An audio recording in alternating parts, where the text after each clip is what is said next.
there, Jaden. Hope your graduation's going well today.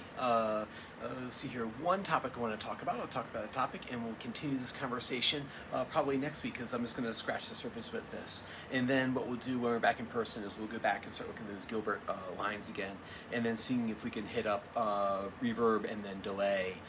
Be the last two categories that we need, and then we'll see if we can unify all that together, where we can actually kind of make like little modules that you can interlock in different combinations to create your sound designs that you'd like to make. I'll go ahead and start talking about modulation. What modulation is, basically what we're doing is we're adding motion to the notes. We already discussed gain, which is the clarity of the note from clean to saturation. We talked about EQ, which was how do the notes sound coming out of your guitar in the three basic notes, which is bass, mids, and then treble, and how we can kind of change the actual pitch. And what this is think of that we have that established note that we did with EQ and gain, and now we're going to start adding motion to the top of the notes. What this does is it works by changing you'll change the pitch. I'll go down to the list here. So for so we'll change the pitch, volume, or what kind of filter your guitar is running through. And I'll go through each of the basic categories. There are 4 basic categories of modulation pedals. The sky's the limit with this category. I mean, it feels like there's always a new pedal coming out that adds motion to your guitar tones. But if you get these 4 down, you're going to be pretty well covered for the basics that are out there. So the first kind of modulation effect is chorus. This is awesome for clean guitars, ambient music. Really good for ambient music. Whenever you hear 80s clean guitar sounds, a lot of times that's a chorus effect. Worship music, worship and praise music, you see a lot in the bands will use it for that. And this is a really watery sound. So this is my guitar tone right now. I've turned everything off. I turned the volume up because for some reason that's not super loud. Let's turn.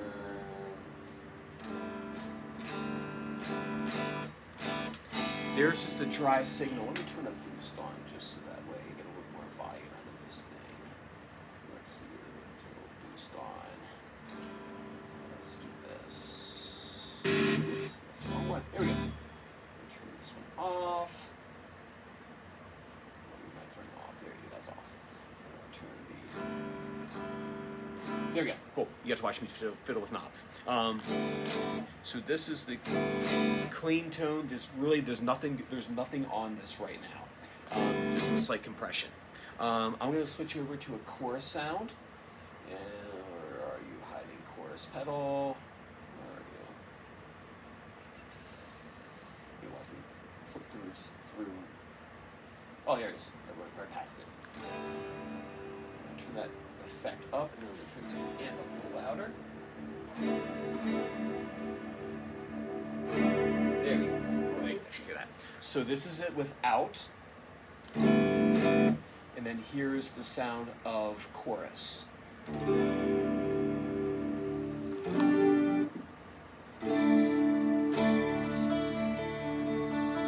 So there's a really watery sound. At least that's what I think of when I hear this. And with this one, if I just put a little bit of motion on top, so that's another thing I think about with modulation effects is that you want to just use a little dab. If you go all in on, if I crank it all the way, it sounds like someone hit the doorknob or the door stop. That may be a little bit too much. If I back that off just to be just a little bit, it gives a little bit of motion to my clean chords, and actually works really well for picked arpeggio chords. So say if I was doing like a Pink Floydian kind of thing, and say if I did, it's like barely moving the notes, but it's enough that that you can hear something's happening. So that's the important thing, is that you want to just be like a little dab will do you with this kind of stuff. That's the chorus effect. If I go over to flanger is sort of like a jet plane whoosh sound. And this one gets really kind of a cheesy real fast. So if I go to a flanger, right? That's a flanger sound. And this is just on, if I put the modulation effect on about 9 o'clock on my, and you're gonna want to run through your interface with the Katana. Otherwise, it gets really hard trying to do it on top of the amp. or through the controls of the amp. See, just a little bit of motion goes a long way. It has a more metallic sound and kind of that whooshing sound. If I go halfway up, sounds like a sounds like lasers. If I go all the way up to, man, it's wasting way too much. So just a little bit of flanger. Right, so that's the flanger. It gives like that metallic whoosh sound. If I go to the next one, which is a phaser, it's very similar to the flanger, but this is more like a swirling. So rather than like that jet whoosh sound, this is more like a swirly kind of sound and rolling motion. So I'm going to go here to the phaser, and this is on at 9 o'clock.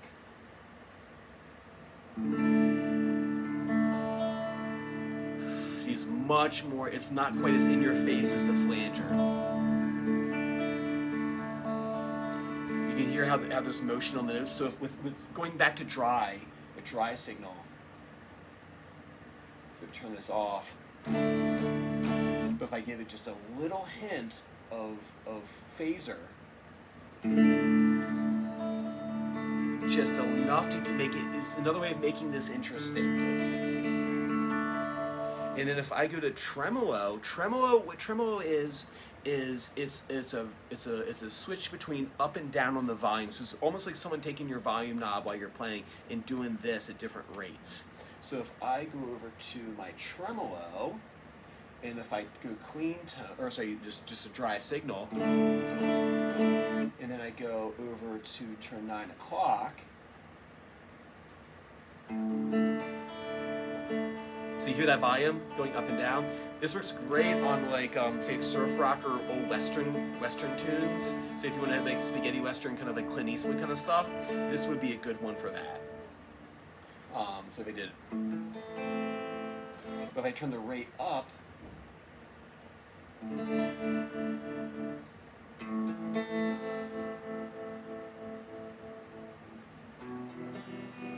right, there's my rate. There's my tremolo. So you hear that volume is going up and down. So that's the motion that we're getting. So you see, basically, it comes down to these are motions that we put on top of the guitar tone, and there's the 4 basic varieties. Like I said, this one you can go wild with this one. And then what we'll do is we'll start combining these different modules that we talked about, like we talked about with the gain, EQ, and then modulation. Then we got 2 more categories to talk about, and then you'll have a good idea of all the general idea around sound design. So work on that for me. Like I said, if you have questions, let me know. I'll be back on Tuesday morning in the office. You leave a message and I'll get back to you then. All right, man, take care.